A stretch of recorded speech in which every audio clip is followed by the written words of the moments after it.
once again, a remarkable conversation related to young adult development. Um, there are um, several um, themes that came out of your um, uh, wonderful conversation and the literature reviews. Um, Sorry, technical difficulties. Um, as Ryan pointed out, there's a challenging landscape for young adults on many ecosystemic levels. Um, and a number of people um, underscored these in detail. Challenges that are emotional, cognitive, social, um, and health related. Um, and all of these are in the wider social context of social pressures to take on adult roles in a political and economic context in which education is out of reach for many young adults and few jobs are available. At the same time, societal attitudes uh, uh, that are outdated um, and don't take the current economy and political context um, into account, those attitudes complicate the process further.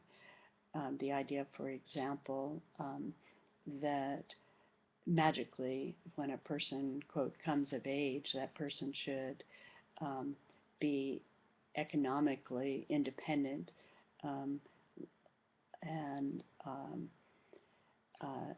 have a job secured. Um, and of course, that is um, more or less true depending on the cultural context, but for many young adults, that is an expectation that, as you mentioned, um, makes them feel like or be treated like failures if they don't meet those societal norms.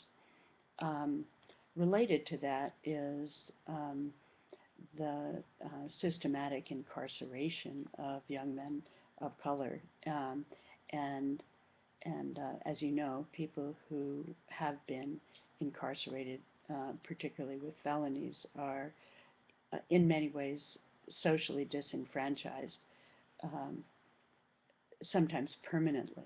And that's even written into law. For example, in the 3 states where anyone who has committed any felony is forever forbidden from voting. Um, and um, and then several of you spoke to the issue of um, the tendency for some young adults to take refuge in the world of social media, the wired world that um, they grew up in, and it is no um, it should come as no surprise um, if young adults choose to stay in these virtual worlds, these sort of as if worlds, when their opportunities um, in the face to face or quote real adult world seem so bleak. Um, Interestingly, this is a dilemma that has faced um, young people in um, uh, economic um, uh, challenged areas forever, right? If you don't have um, a sense of a future that will be um, satisfying, in which you can be successful, um, why why try?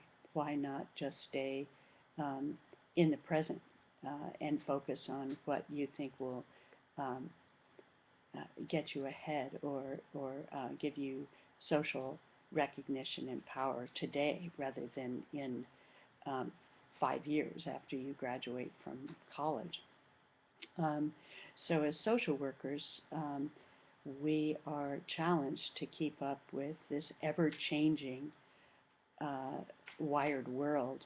Um, and we are, in many cases, working with people who have never known any other world.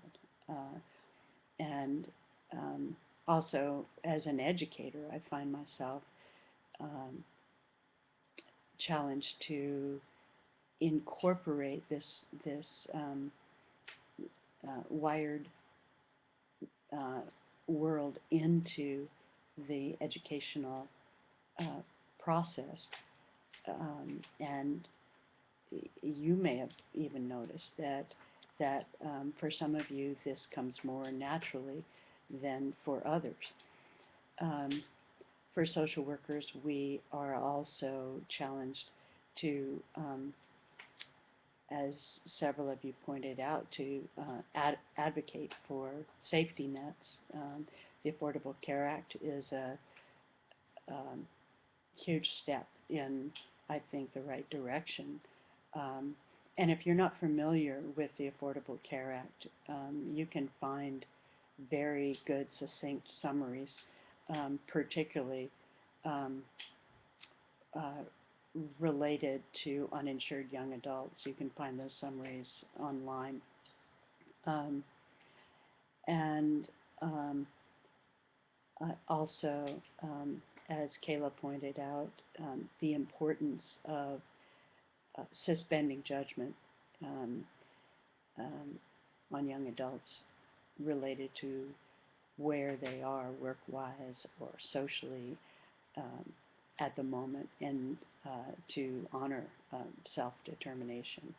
And as Yvonne pointed out, um, it can be a struggle to develop, um, I love that expression, emotional fluency. Um, and I think to that we can add um, social fluency in the sense of social interactions that are not in the wired world.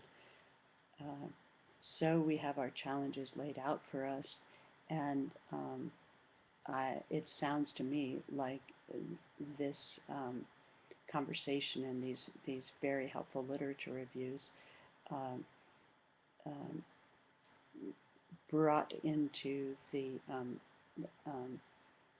spotlight a whole range of issues that are critically important for us to understand. So thank you to everyone.